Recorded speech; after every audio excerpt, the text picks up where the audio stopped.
మరో breaking news చూస్తున్నాం. గుంటూరులో వైసీపీ ఎమ్మెల్సీ భరత్ పై కేసు నమోదైంది. భరత్ పీఆర్ఓపై కూడా కేసు నమోదైంది.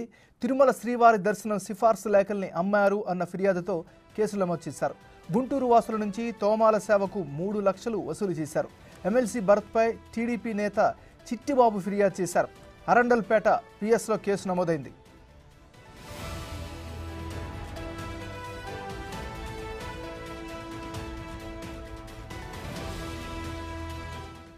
గుంటూరులో వైసీపీ ఎమ్మెల్సీ భరత్ పై కేసు నమోదైంది. ఈ కేసుకు సంబంధించి మరింత అప్డేట్ని మా రిపోర్టర్ సాయి శంకర్ అందిస్తారు. సాయి శంకర్ చెప్పండి.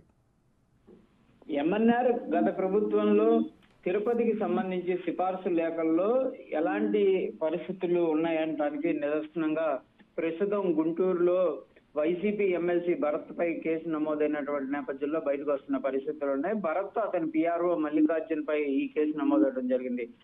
తిరుమలలో సిఫార్సు లేఖను ఇవ్వడానికి వాళ్ళు 3 లక్షల రూపాయలు తీసుకొని సిఫార్సు లేఖను ఇచ్చినట్లు కూడా ఫిర్యాదులో టీడీపీకి సంబంధించినటువంటి నేత చిట్టిబాబు ఫిర్యాదు చేయడం జరిగింది.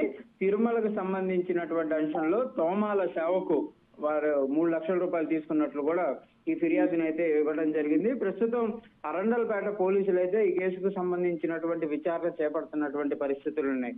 మొత్తంగా చూస్తే ఈ విఐపికి సంబంధించినటువంటి సిఫార్సు లేఖలు ఏవైతే ఉంటాయో ఇవి సామాన్య ప్రజలకి విఐపి సేవలను అందించడానికి ఎమ్మెల్యేలు సిఫార్సు లేఖలు ఇస్తూ ఉంటారు. దాంతో పాటు కొంతమంది ప్రముఖులకు కూడా ఈ సిఫార్సు లేఖలు ఇచ్చేటటువంటి పరిస్థితులు ఉంటాయి. ఇదంతా కూడా ఉచితంగానే ఇవ్వాల్సినటువంటి పరిస్థితులు ఉంటాయి. కానీ వీటిని ఎక్కడా కూడా అమ్మటానికి కానీ లేకపోతే డబ్బుల పరంగా ఇవ్వాల్సినటువంటి పరిస్థితులు ఉండకూడదు అనే విధంగా కూడా నియమ నిబంధనలు ఉన్నప్పటికీ వీటిని గత ప్రభుత్వంలో అనేక సార్లు కూడా ఆరోపణలు వచ్చినటువంటి పరిస్థితులు ఉన్నాయి. సిఫార్సు లేఖల్లో అమ్ముకుంటున్నారు పిఎల్ అనే విధంగా కూడా అనేక మంది ఎమ్మెల్యేలు మినిస్టర్లకు సంబంధించినటువంటి పిఆర్ఓల పైన కూడా అనేక సార్లు కూడా ఆరోపణలు వచ్చినటువంటి పరిస్థితులు ఉన్నాయి. ప్రస్తుతం ఎమ్మెల్సీ భరత్ కు సంబంధించినటువంటి అంశంలో కూడా ఇదే రిపీట్ అయిందనే విధంగా చెప్పొచ్చు. 3 లక్షల రూపాయలు తీసుకొని గుంటూరు వాసికి తన ఒక సిఫార్సు లేఖను ఇవ్వటం ప్రస్తుతం అయితే చర్చాంశనీయంగా మారింది. దీనిపైన పోలీసులు అయితే విచారణ చేపడుతున్నారు. మరి ఈ 3 లక్షల రూపాయలకు సంబంధించి ట్రాన్సాక్షన్లు ఏ విధంగా జరిగాయనే కోణంలో కూడా వాళ్ళైతే దృష్టి పెడుతున్నటువంటి పరిస్థితి ఉంది. ఈ కేసుకు సంబంధించి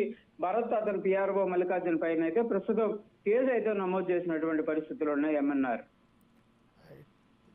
థ్యాంక్ యూ సాయి శంకర్.